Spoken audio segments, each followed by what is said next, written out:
Hello, wonderful family. It's Sandra here once again, and I'm here to share with you today part two of the message I shared with you about dating apps. And today I just want to share with you the disadvantages of using the dating apps as a Christian, and yeah, as a Christian woman or man. Um, I believe as children of God, there are certain things we see and you ask yourself, is this for me or this isn't for me? When I do this, will I be doing the right thing? Is it even written in the Bible? Yes, there is no such thing as using dating apps in the Bible. But then in life, there are things that are lawful and there are things that are not lawful. There are things that are legal, there are things that are illegal, there are things that are good, there are things that are bad. Just like last time I shared with you about how many people meet, maybe during, maybe through the traditional way, which is the normal way of dating, how many people meet. Like I told you, many people maybe meet in church, maybe through their work circles where they work from, maybe family, friends, maybe just within, maybe around. But as the world has been evolving, there is social media. Uh, people people have met each other through Facebook, maybe Instagram. So there is just a lot happening.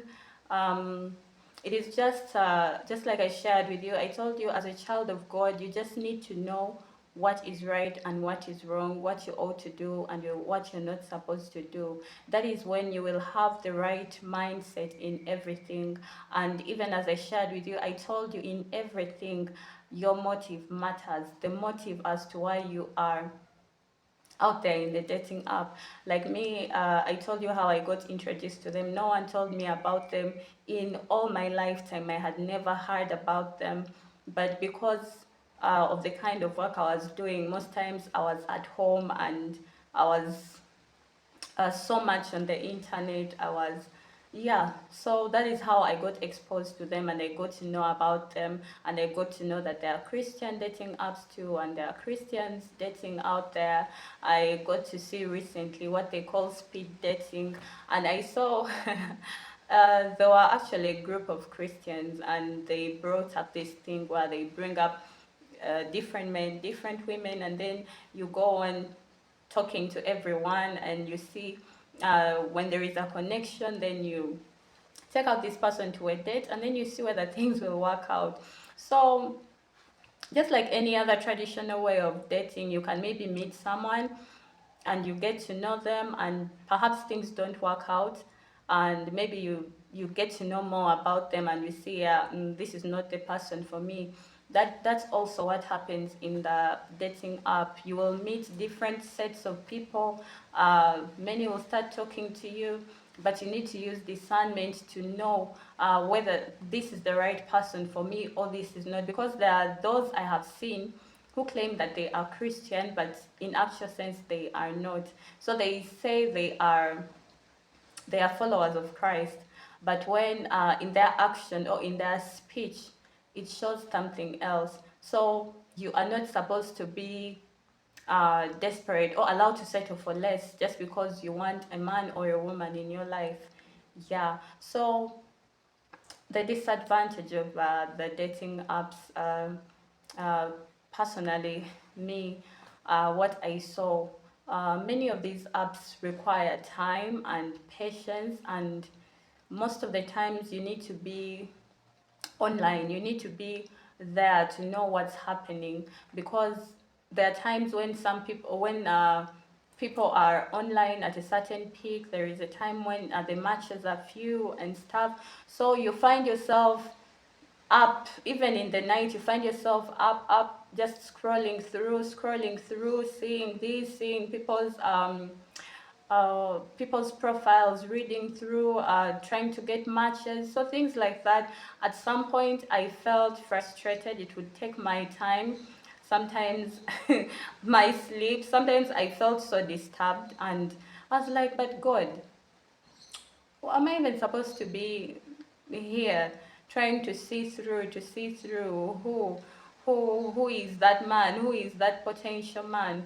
But then it was really a hard one for me. So that is the number one thing, the time, and it also requires patience. Then it also requires a sensitivity. You need to be sensitive, because there are many people who are there on the apps, but some of them are con men. Yes, they are scammers.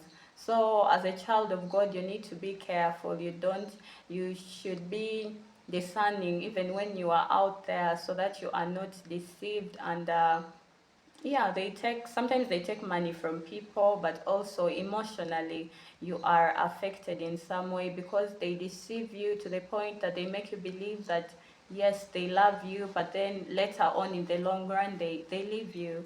So that is another thing you should watch out for, the scammers. And yeah. Then also, there are people who will send you insensitive messages, photos, um, as more so when now you have maybe started chatting or communicating with them. So those are some of the things you should see, that should make you weigh and know that this kind of person is like this. That means maybe they just want to, maybe to just hook up, and maybe something casual and not something serious. Because there are those who are there that I saw on some of those Christian apps. And yeah, even when you read through their profile, they have really written quite a number of things, and even about their salvation walk, but they are not what they say they are. And then the other disadvantage I saw, there sometimes when you see potential people, you see they have good profiles, good what, even when you match with them, it's so hard for you to be matched with those people. But then they will keep on sending you different matches of, sometimes that do not match what you want or what your qualification is. At some point, I thought that maybe it's because I hadn't paid for the apps. That's why maybe I was getting maybe different matches. But then a friend of mine told me that sometimes even when you pay, they give you sometimes few of the people maybe who matched up with you. They don't give you like all, or even receiving messages from the right people. So it's really tiring. Then the other thing is um, maybe sometimes when you are so much focused on it and you have put so much of your attention on that, you may not get what you want. I've seen people who have tried this thing for more than even 2 years, but they kept trying until they got the right person. So if you are in a hurry and you are in a rush, and maybe this is what you have decided to use, you need to be patient and do the right thing. Yes, do not settle for less. Do not just settle for anyone, but as a child of God, do the right thing.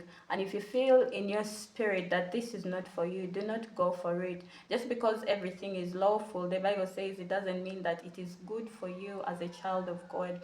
So as for me, because I saw this and because I saw the woman's testimony, I got encouraged to start this. But each time I was there, I kept asking myself, but God, I've been praying, I've been waiting, I've been trusting. At some point, I was like, maybe I'm not putting myself out there. So I tried putting myself out there, but things were not working out. So sometimes it is not just us, but we need to wait for the timing of the Lord. And in everything that we do, we need to keep believing and know that God is faithful. If He has promised you something, He will definitely bring it to pass.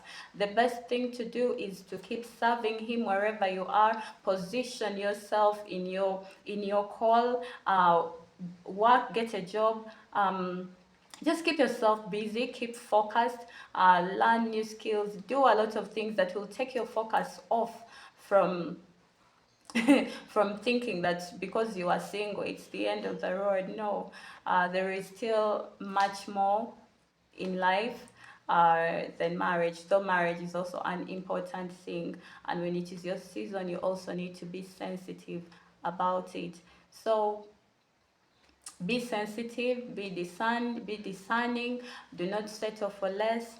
Um, yeah, when you've decided to go out for this, but I believe as children of God, I'll not say it is a bad thing, but because for me, I tried and I felt like, because I really, you know how you keep checking the profiles, and it's like there is no one who will match your criteria, and you're like, God, if my criteria is so high, then this man of God has to definitely come from above. Because if the Lord created me, He knows what is best for me, He knows what I want.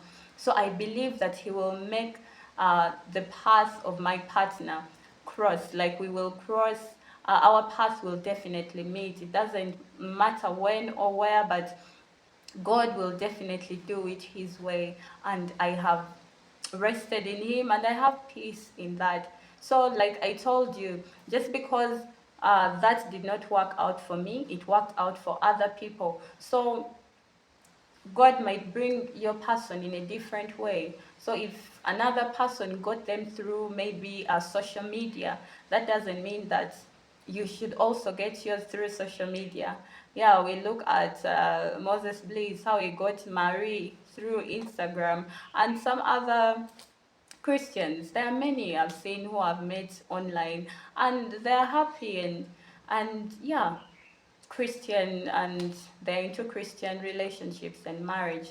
So wherever you will meet, wherever God will take you to, you just have to be in the right place, be in the right position, have the right mindset, and the right person will find you at the right time. Yes, so I believe that is all for me. Um, Thank you for watching. Thank you for supporting my channel. For those of you who are watching me for the first time, please subscribe to support a sister. Tap on the notification bell below this video, and like the video, comment and give it a thumbs up. And the other thing I tell you, my sisters, my brothers, keep praying, keep trusting, and keep hoping in the Lord, and do all things to improve yourself. Go work, learn new skills. If it means going back to school, go back to school. Become the best version of you. It's not the other person that will fulfill you. It's not the other person that will make you fulfill purpose. You can start fulfilling that purpose even without them. Hallelujah. But God created you for a purpose, and you can still stand without that person. And that person will come just to complement, and you will stand with each other and become the better versions of yourselves. Yeah, God bless you, and I love you. Bye bye.